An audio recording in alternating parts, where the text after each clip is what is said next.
Hello everyone. Today I have The Last Command. It is a two-player dueling deck builder. There is a solo mode. This game didn't sell a lot of copies on Kickstarter, and if you go to, I believe, Sentient Games LLC, this is their first and only game so far. But they have the collector's edition, which is what we have here, and they have the regular edition. The price difference is $20. The main differences are you get some metal cubes, some promo cards. I think that was, and this limited box sleeve. And this sleeve is actually a cool thing because we have this enemy ship all the way over here, broadsiding. The good guys, I guess. But I believe the original non-collector's edition box is going to just be this single box. This sleeve is what it'll tell you the exclusive items and the exclusive editions. 12 cards, Captain Catch expansion, unique artwork card sleeves, and 10 metal tracker tokens. And if you're wondering about this guy here, this guy is Flynn. I guess it's Flynn. There was a pledge to get yourself immortalized and be a character and a bunch of other stuff that was in the campaign, so I guess that's Flynn because there's a card of him, and he's actually the same character except in a different uniform, as the good guys, supposedly. But it is neat that I can actually see the contents difference between the regular edition and the collector's edition. Now, is it worth that much? That's a hard sell. There's roughly, it says there's supposed to be 120 sleeves, but there was more sleeves than cards, so I have a feeling they gave a few extra. But usually, and they're pretty good sleeves, I don't know if they're worth the extra $20. Metal cubes, though, they're really nice. They might be worth it. And, of course, you get the 12-card expansion, which Jason doesn't think is worth it at all. I don't really have a problem with them.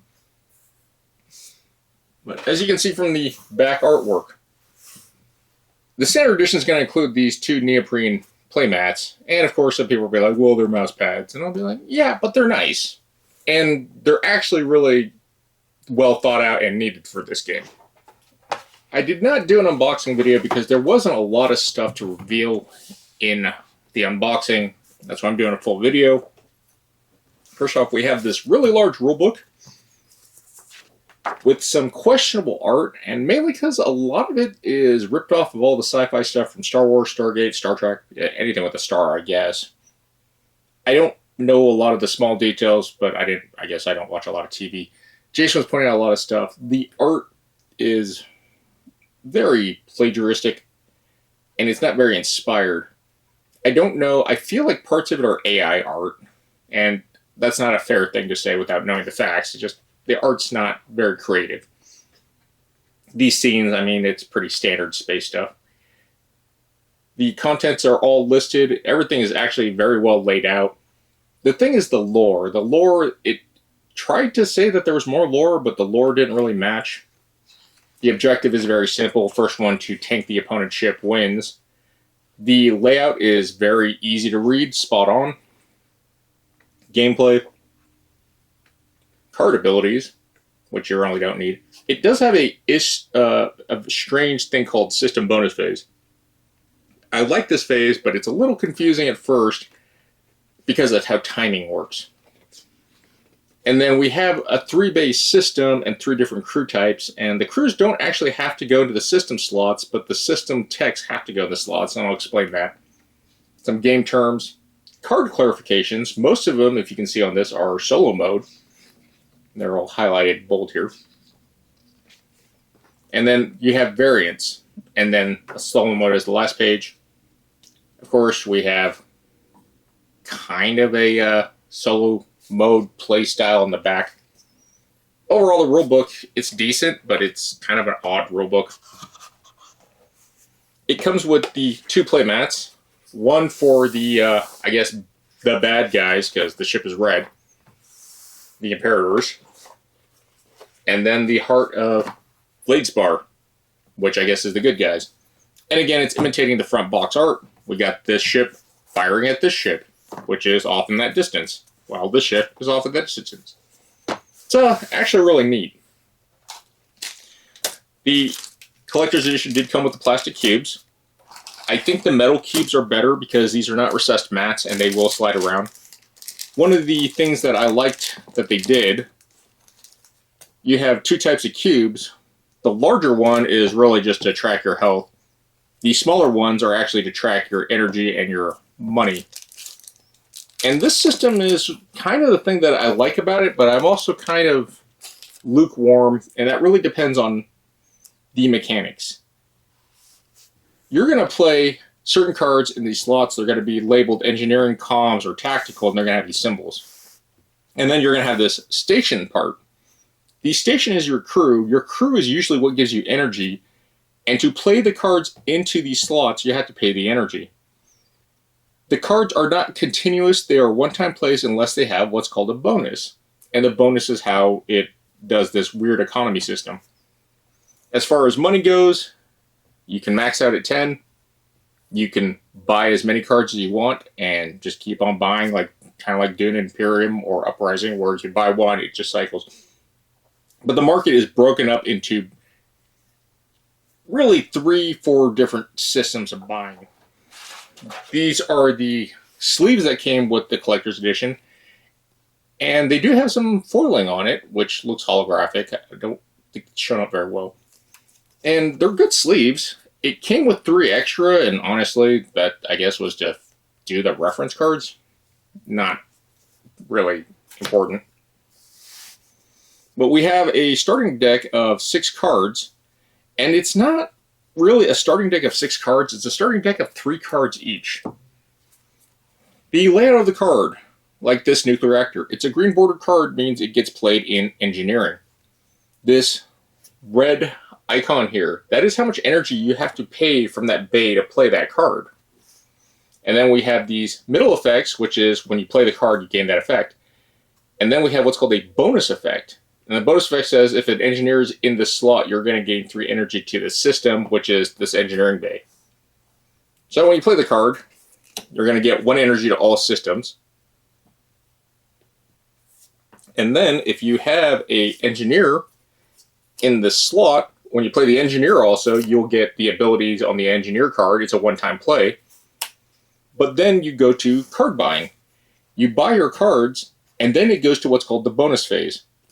The bonus phase is going to check for this interaction, which is gain 3 energy to the system if there's an engineer there. And now that you have an engineer there, you'll gain that. And then you're going to do a draw. The draw is the different, interesting part of this game. You have to pick which deck to draw from. And you can choose any order, but your draw is 3.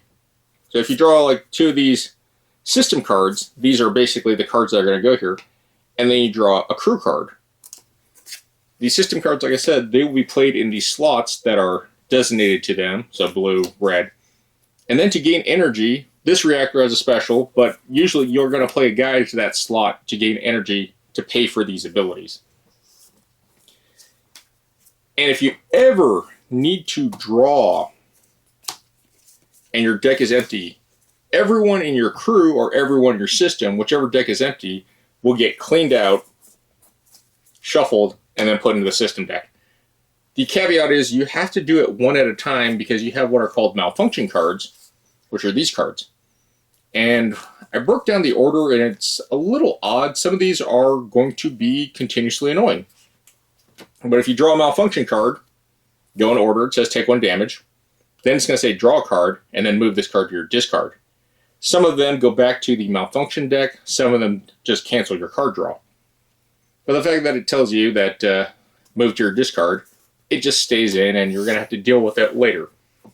But this is where the system, I kind of like it. I like the balancing of drawing crew to get energy to basically pay for your cards to play. It's a little wonky at first, but the balance, and now that we've played this game, we understand it better.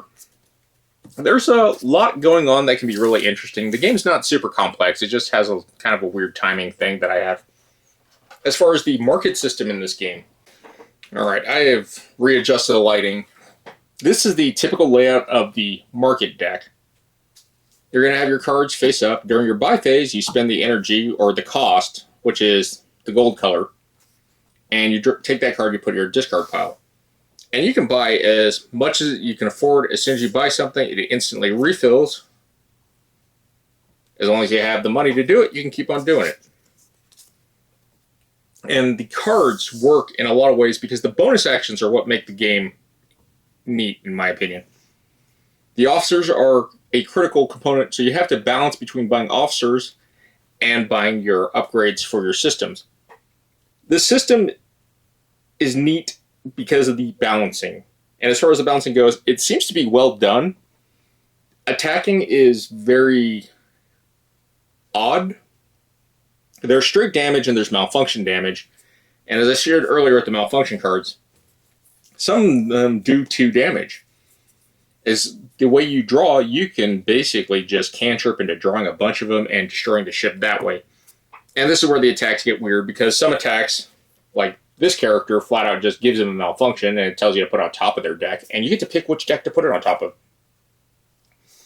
You can kind of look at how tall their deck is and see what they're going to draw out. And that kind of strategy to play with it. The energy costs are also a little bit wonky but balanced because of how expensive certain abilities are. Like these cloak mines are extremely powerful. They cost 4 energy to play, 3 to buy, and then the passive effect as long as you have a guy in the slot. As long as you have guys in the slot, but once you pick up and wipe all your crew and then reshuffle and redraw, it doesn't do anything. So you're always constantly swapping systems and crew out as much as you can to get the min-max out of it. The game plays well, but the first game, it's a little weird because we played with the starter cards for the starting decks, and they're basically iconography. The only thing that separates them is this X. The X on the symbol is what tells you that's the advanced card. And it changed the game mode because the basic mode, we were able to put tons of malfunction and damage on each other. And then we changed it to the advanced mode, and it actually dragged out the game a lot longer because we couldn't get away with just killing each other shooting. This worked out a lot better, but it also seemed really long, and it seems very odd. But other than that, mechanically, the game is pretty straightforward. It's not super complex. And honestly, I think this did a better job than Solar Titans, if you saw that video. I like the idea of Solar Titans, but a lot of the weapon system balancing in that game kind of seems off, and how much space it took. And this game takes a fair amount of space with the 2 mats. But this game does play well. It's not as fast-paced as you think it is, just because of how you have to balance your energy gains, what you expend, and what you're doing. And like all deck builders, you have to play all your cards, but it gives you an option. If you can't play your card, you can sell your card for $2, and it just goes into your discard. I like money! And that's a really important, good game design mechanic, I think, is unplayable cards should have multiple functions, at least if you can't play it, because if you don't have the energy, you can't play it, obviously. Might as well sell it to buy upgrades or crew that are better. It's a neat system. I don't think it's rough. I don't think it's super deep or complex. For me, this is a better version of the Star Wars deck building game that Fantasy Flight released, and then they did Clone War. Everything seems pretty well balanced in this system. A lot of it comes down to management and how you want to do stuff. Each of these market decks is only like, I think, 18 or 20 cards. They're very small. Your crew, I think, are something like 12. And it's just choosing between what you're trying to do. And playing the 2 games, and I know it kind of feels unfair pushing out a review so fast for it, but you kind of already get the gist of how the game works. It's a simple enough game that has some depth to it. It doesn't do runaway combos like Star Realms. Star Realms is disgusting when he starts running away. This is a very straightforward, very balanced game, but it is a little slow. It doesn't feel unfair at all. Nothing in the game is broken. There were more gripes about certain weapons on how they have to discard cards from your system slots. And again, these are your slots. But Jason had a thing that he didn't like is cards being discarded, because you can stack cards in here. Not the crew guys, but just for the sake of argument. Let's say you had this tactical laser and then you wanted to, well, it's done its effect. You pay the energy to play a new card on top, and now you get this other weapon to do it. I think it's a neat system, especially with the passives, because it does encourage you to do some manipulation. There's a lot of cards that are going to move around crew to stop them from getting their bonus actions. The energy balancing is really the thing I'm kind of all over the place on, because some things are really undercosted for what they do, and some things are really overcosted for what they do. Money never was a terrible problem. Like I said, you can always toss a card. If you don't want to play it because you don't have the energy to pay for it, you can always toss a card, and it'll give you 2 resources so you can buy cards. As far as the station limits, there is a limit of 3 crew. The crew can go into any spot, and a lot of the more complex bonus action systems that give you tons of abilities. Let's see. Like this teleporter. This teleporter in engineering, if you have an engineer, a comms officer, and a tactical officer on the spot, during your bonus phase, you'll draw a card. And that means you're going to draw an extra card. You're going to gain 3 credits, and you're going to do 1 damage to your opponent's ship. So after you've played the teleporter, honestly, you can just let it sit there. The problem is eventually you're going to run out. It's going to force you to start drawing your cards. And when you draw, it's a reset. You pick up everyone in that slot for that deck. And now everything is empty. And you have to kind of rebuild up to it. There's a good amount of cards that do manipulation, that change up how your opponent's cards are laid out on their board. Nothing I've really seen that messes with resources badly. It's usually, it makes stuff cost 1 extra. And there's a few damage cards I've seen that just rack up like 20 points of damage. There's no cards like that. I think the max is 5. It really comes into the balancing of this deck. At first, I didn't really get why they kept the same backs, but then, as Jason pointed out, it's in your hand. And it's like, I guess you're hiding your hand. But it's a neat system. I like it. I wish these guys well on it, especially with how things are going with tariffs and stuff. If you're interested in this, check out their webpage, and I'll leave it up to you for the collector's edition versus the retail edition. The only difference is really the metal cubes, the sleeves, and the 12-card promo pack. I don't think the 12 cards are super good or super bad. And as far as Captain or Lieutenant Commander Flynn, who was, we're guessing is the guy that paid to be on the box in the art. He is not a promo card. He comes in the regular game. And he's actually really strong. So I don't think you're losing too much value, but for the $20 extra, if you're going to sleeve the game anyways, and I think the metal cubes are better for just a neoprene mat because they'll hold better when you knock them, I think it's a better deal. Other than that, for the price, for $60, this is done phenomenal for a $60 game. Most games for $60 don't give you mats. They don't try to give you card sleeves. They don't even try to make an insert that works. And this insert, as you can see when I opened it up, I had stuff tilted up that way, but that was just for ease of me grabbing separation. Everything will lay in here flat. Your components are well done. Sadly, there's no hidden loot. And there's some lore on the side, which, I think should have been in the book. But that is what it is. They didn't do any weird numbering or serialing of the sleeves like most limited edition run games that try to get you to somehow think that it's a collector's item. The art, yeah, I attack the art because it looks pretty sci-fi generic-y, but the art's decent. It's okay. It's just not very inspiring for a new sci-fi world. Granted, it's not a bunch of Tyranid-looking things with claws and slime, so I guess that's appreciated too. But it seems very Star Trek-y, Battlestar Galactica, yeah, yada, yada, yada. The balancing system, this game, like I said, it doesn't run as smoothly as I want it to, but with more playthroughs and the more you get through it, the faster you probably will be. As far as game time, the games last about 45 minutes, really. And for a dueling game, 45 minutes I think is a little long. But that's also some learning.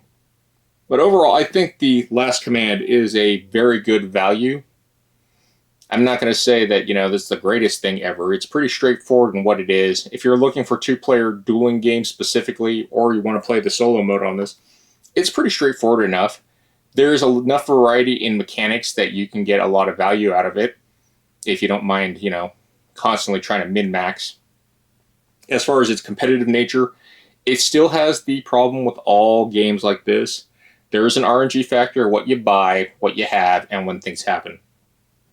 You can mitigate some of the stuff by, like I said, deciding which deck to draw out if you know there's malfunctions. Engineering seems a little weak. Engineering's strong point really is the fact that it will get rid of malfunctions usually from your discard. Comm seems very strong because that's your economy and card draw. And tactical, well, the way to win the game is to deal damage and kill your enemy ship. And of course, tactical is up there. In my experience, I found engineering to be the weak. Jason agrees on the comms. I find the strongest part just because the resource, card draw, and of course tactical. Tactical, you need to sink the other ship. Other than that, that's not much else to it. It's a very straightforward game, very easy to play, very easy to learn. Just some interaction wonkiness because, like I said, the phases are play your cards, sell off cards, and then buy cards. Get your bonus actions from your cards in play if they meet those requirements, and then you draw. It's a little bit out of order, but it plays well enough. Overall, I would rate this like Whataburger. It's not super deep or complex, but it does its job. It kills time. It fills. It's fun to play. That's an important part of a game. It is definitely fun to play, but it is very light. It is not the in-depth games, and it doesn't run into the weird stuff, but it is shorter than other deck builders like Clank. Well, that being said, hope you enjoyed the review. I am still doing the 2025 giveaway. We just hit the 200 mark, and I've notified that person through YouTube. Hopefully they'll get back to me soon. Other than that, hope you've enjoyed. Take care of yourselves, and GG's.